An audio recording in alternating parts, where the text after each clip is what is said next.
안녕하십니까. 최중명의 차이나 리포트입니다. 양조우는 서양 사람들이 창장 하류를 양조우에 있는 강이라는 뜻으로 양쯔강이라 부르게 된 곳이기도 합니다. 볶음밥의 대명사인 양조우 차오판으로도 유명합니다.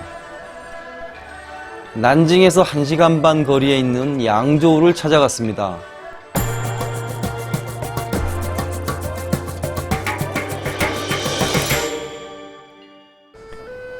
대나무와 돌산으로 유명한 아름다운 정원인 꺼위엔으로 들어섭니다. 넓은 광장과 대나무로 그늘이 진 길을 따라 안으로 들어갑니다. 청나라 시대 염상이던 황지균이 중건한 정원이자 사택이 있습니다.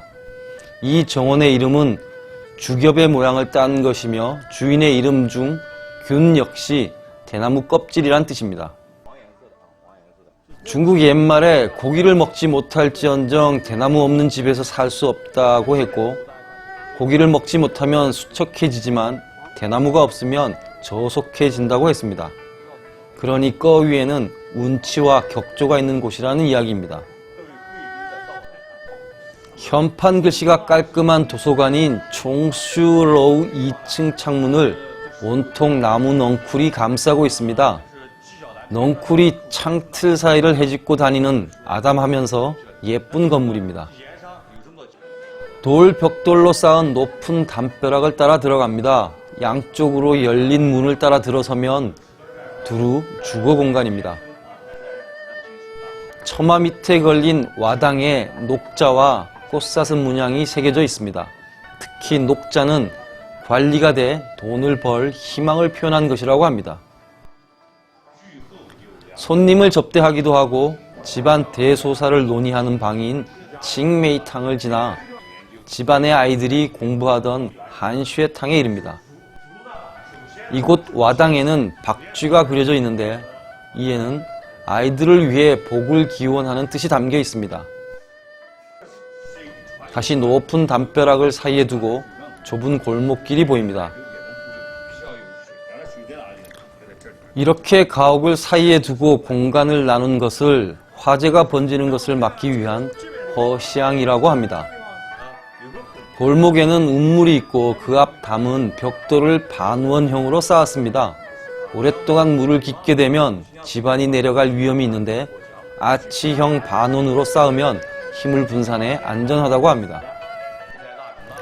칭숭탕은 집안 사람들이 다 모여 연회를 하거나 제례를 올리던 곳입니다. 이곳 와당에는 복숭아가 새겨져 있는데 가족의 건강과 장수를 기원하는 의미입니다. 꺼위엔의 각 건물 와당은 모두 썩지 않는 녹나무로 만든 것이라고 합니다. 좁은 복도를 지나가니 대나무가 푸릇푸릇 자란 정원이 나오고 삥 둘러 담벼락이 둘러 있는데 그 사이로 둥근 문이 하나 있습니다. 문 위에는 연한 초록색으로 꺼위엔이라고 써 있습니다. 바야흐로 멋진 정원에 다다른 것입니다. 정원 입구에 있는 이위슈에는 손님들의 숙소이기도 하고 민속악기 연주를 하던 곳이라고 합니다. 중국의 정원에는 대체로 인공으로 만든 자산이 있습니다. 꽃과 나무를 보면서 햇살을 맞으며 산책하는 곳입니다. 돌들을 쌓아서 만들어 비록 높지는 않더라도 꾸불꾸불 미로처럼 곡선으로 연결해 놓아 걸어서 오르내리는 것만으로도 운동이 됩니다. 바오샨로우 누각에는 병천자춘이라는 편액이 걸려 있습니다. 병천을 직역하자면 술단지 속의 하늘입니다. 연못에 비친 하늘을 바라보며 유유자적 술 한잔 하기에 제격인 정원입니다. 연못 가운데 맑은 물놀이라는 뜻의 칭이팅이 있는데 물놀이가 곧 풍류를 즐긴다는 뜻이라는 생각이 듭니다. 더구나 이 정원은 봄, 여름, 가을, 겨울 사철마다 그 풍광이 다 다르다고 해 쓰지 자산이라 부릅니다. 봄, 여름, 가을, 겨울 다 풍광이 다르다는 말은 거짓이 아닌 진심이라 믿어지는 아름다운 정원입니다.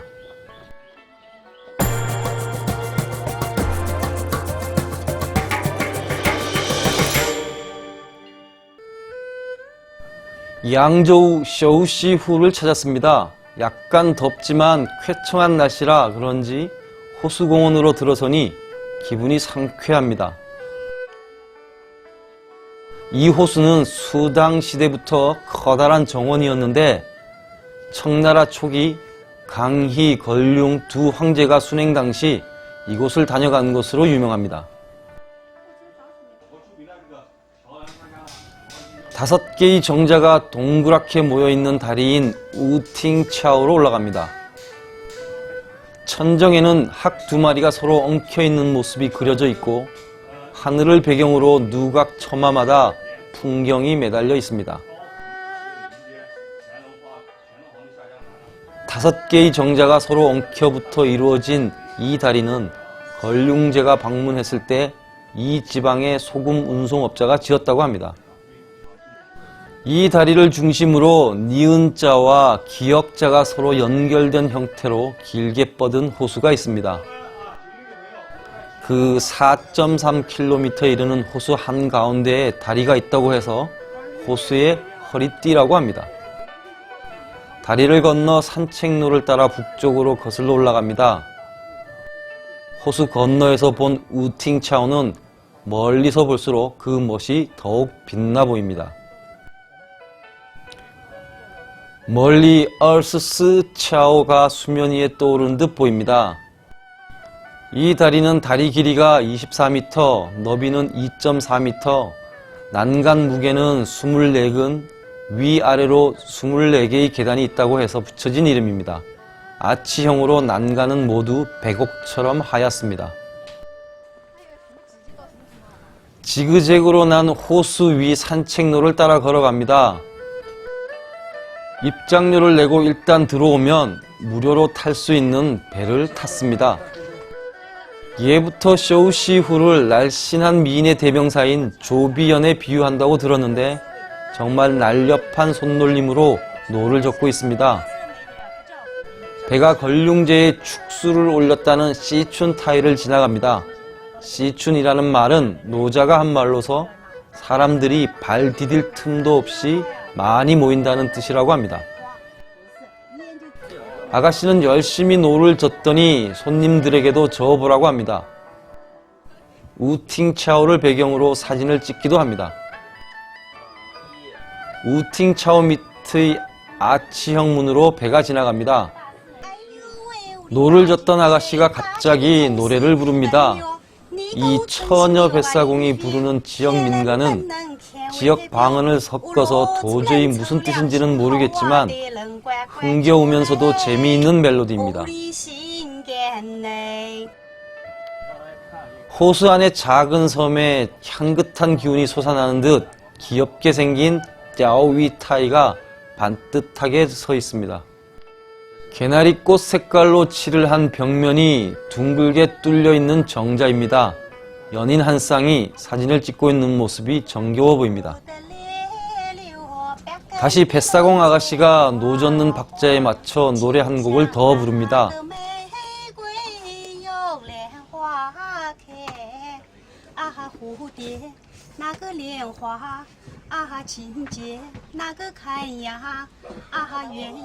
노래가 끝나자 어느덧 배가 멈춰섰습니다.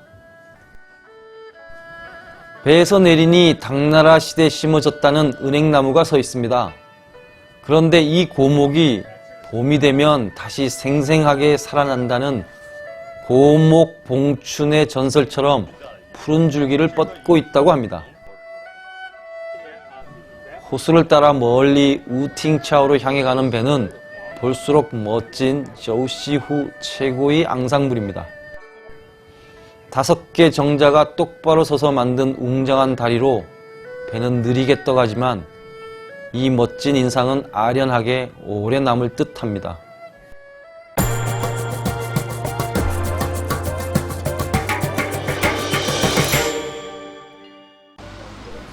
난징에서 버스로 2시간 거리에 있는 창저우에 도착했습니다. 시내 숙소에서 걸어서 20여 분 거리에는 명나라 시대인 16세기 초에 만들어진 운하가 있습니다.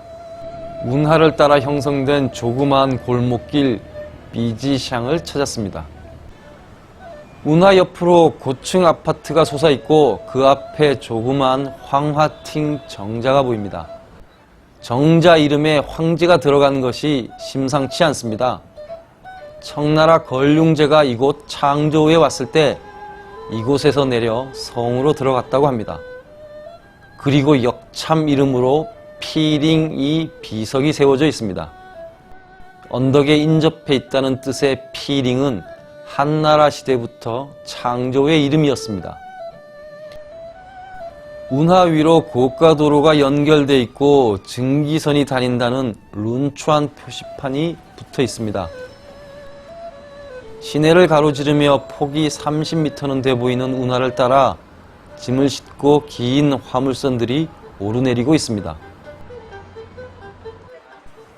또한 부두가 있던 자리인지 붉은 글씨로 따마토라고 써 있습니다. 밤에는 야시장이 열리는지 현판이 걸려 있습니다. 운하를 끼고 있는 삐지샹 골목에는 머리빗을 파는 가게가 몇 군데 있습니다. 한 담벼락에 옐링 슈삐에 대한 자세한 설명이 있습니다. 옐링은 창조의 옛 지명으로 오나라의 영토이기도 했지만 중국의 10대 성 중 하나인 오씨의 군망이라고 합니다. 군은 군현제에서의 행정구역이고 망은 명문 귀족이라는 뜻입니다. 전주이씨, 경주채씨와 비슷한 의미입니다. 소는 얼레빗이고 빗은 참빗입니다. 이 빗은 이미 1600여 년의 역사를 지니고 있으며 이곳에서 만들어진 빗들이 운하를 타고 여러 지방으로 퍼져나갔다고 합니다. 지금은 민간 전통 공예로 전해 내려오고 있는데 생활 필수품일 뿐 아니라 여인들이 마음을 달래는 데 사용하기도 합니다.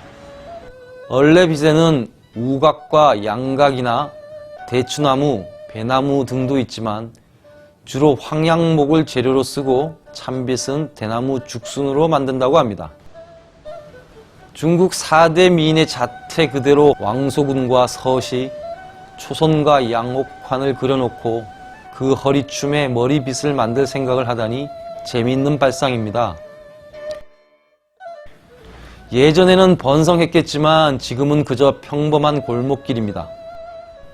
밤이 되면 술집으로 변할 것 같은 배로 만든 룽청 수상식당만이 보란듯이 서 있을 뿐입니다.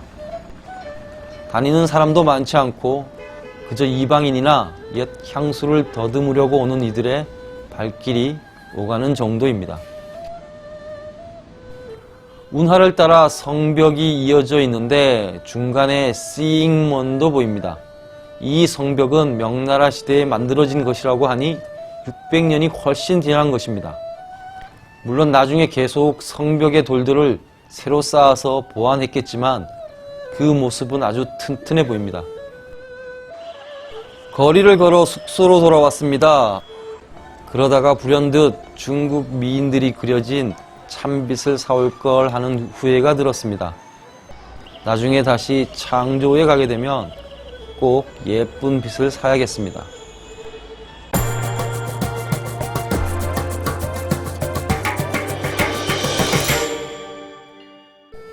장수성 창조우 시내에서 버스를 타고 남쪽으로 1시간 가면 지금으로부터 3000년 전인 기원전 춘추시대의 흔적이라는 옌청이 있습니다. 명청시대는 베이징을 봐야 하고 수당시대는 시안을 봐야 하며 남송시대는 항저우를 봐야 하고 춘추시대를 알려면 옌청을 봐야 한다는 말이 있습니다. 중국 춘추 옌청 현판이 걸린 회색 성곽이 보이고 양쪽으로 흐르는 하천을 따라 멋진 다리들이 군데군데 보입니다. 다리 이름을 보니 옌쥔차오입니다.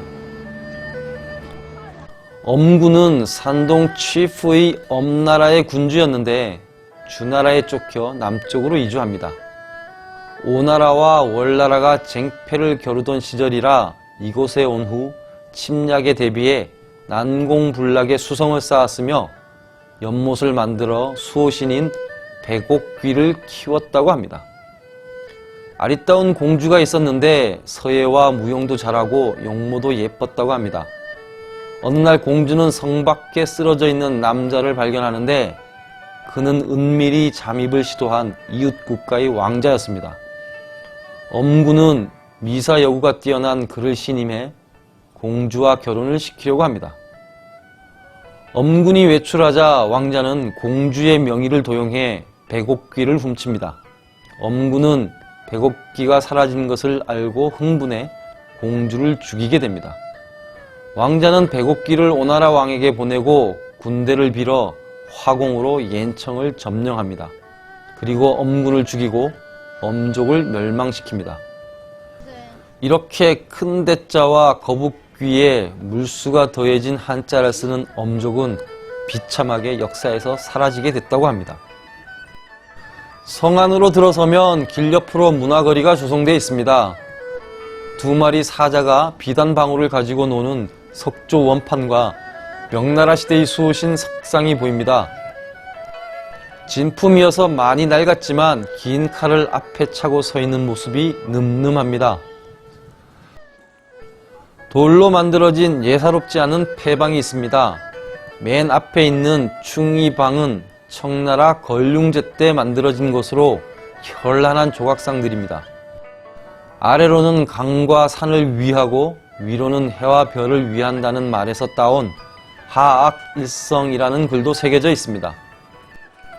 높이는 7m이고 너비는 6.1m이며 3층 4기둥으로 만들어졌습니다. 또한 중림 7연과 사자, 봉황이 음각되어 있습니다.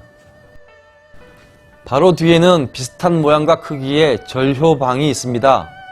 절효방은 청나라 광서제 때 만들어진 것으로 일편빙심이라는 글자가 새겨져 있습니다.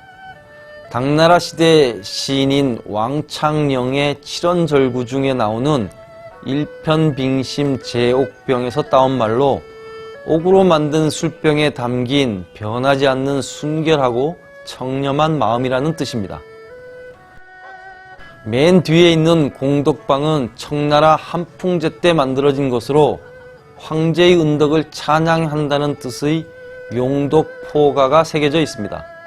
그래서인지 돌사자가 지키고 있으며 황제를 상징하는 용문양이 아주 많습니다. 다리를 건너가면 넓은 광장이 나옵니다. 카이청 의식이 오전에 열렸다고 합니다. 행사장 안으로 들어가면 배 한 척이 보입니다. 이 옌청에서는 2900년 전에 만들어진 통나무 배가 출토됐다고 합니다. 중국 역사상 가장 오래된 배라고 해서 천하 제1주를 상징하는 배 한 척이 서 있습니다. 옌청 두 글자가 강렬한 인상을 풍기는 무대를 지나가면 조그만 광장에 춘추 시대를 대표하는 인물 조각들이 전시되어 있습니다. 그 중에서도 단연 관심은 서시가 옷을 빤다는 서시 완사입니다. 강가에 나와 빨래를 하는데 수면에 비친 아름다운 모습을 보고 물고기들이 헤엄치는 것도 있고 물속으로 가라앉았다는 고사입니다. 서시뿐 아니라 춘추시대의 고사와 관련된 동상들이 서 있습니다. 춘추시대에 좋고 나쁜 말을 잘 알고 그림만으로 천리말을 찾아낸 것으로 유명한 손양을 소재로 한 고사가 안도새끼입니다. 실마리를 따라서 잘 찾는다는 의미입니다. 피리를 불 줄 모르면서도 연주하는 데 끼었다는 남곽의 고사에서 유래하는 남우충수는 쥐뿔도 모르면서 능력 있는 채 하는 것을 말합니다. 전국시대의 초나라 대신인 장신이 양을 잃어버린 후에 우리를 고쳤다는 이야기에서 나온 망양보례는 소 잃고 외양간 고친다는 우리 속담과 같은 의미입니다. 춘추시대 오나라 공자 계예가 사신으로 가는 길에 서나라 임금에게 마음속으로 스스로 주기로 다짐한 보검을 그 임금이 죽어 주지 못하게 되자 돌아오는 길에 죽은 임금의 무덤에 걸었다는 사자성어 계례 괴검에는 약속을 귀중하게 생각한다는 뜻이 담겼습니다. 여씨 춘추에 나오는 이야기로 방울을 훔치면서 자기의 귀를 막으면 방울 소리가 남들에게도 들리지 않을 것이라 생각한다는 뜻의 엄이도령은 눈 가리고 아웅한다는 우리말과 같은 의미입니다. 한비자에 나오는 이야기로 방패와 창을 파는 사람의 자화자찬인 자상모수는 앞뒤가 맞지 않는 모수를 말합니다.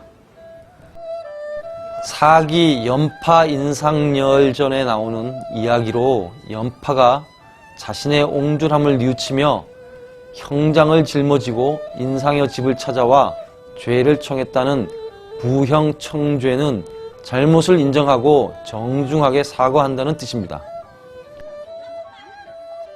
광장을 지나면 진한 갈색빛이 도는 나무로 축조한 다리가 나옵니다. 이 다리를 지나려면 입장권을 사야 합니다. 다시 다리를 건너는 것입니다.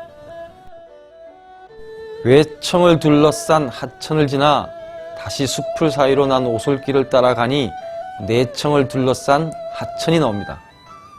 좁은 다리를 건너가면 가장 안쪽 자성을 둘러싸고 있는 하천에는 곳곳에 수련이 뿌리박고 있습니다. 위험을 무릅쓰고 공사 중인 다리를 건넜는데 자성 안에서는 공사를 하는 인부들이 마당을 갖고 있습니다. 앞에 있는 건물이 엄군전인데 아쉽게도 지금은 들어갈 수 없다고 합니다. 옌청의 핵심에는 들어가 보지 못한 것이 다소 아쉽습니다. 후문 쪽으로 발길을 돌렸는데 안내판에 2003년에 유네스코의 세계문화유산으로 신청했다고 적혀 있습니다. 세계에서도 유례가 없는 독특한 구조의 성곽이 오랜 세월 자취를 유지하고 있다니 놀랍습니다. 3000년이나 지난 춘추시대의 성곽이니 세계문화유산이 되어 더욱 빛나길 바랍니다. 오늘의 차이나 리포트는 여기서 마칩니다. 감사합니다.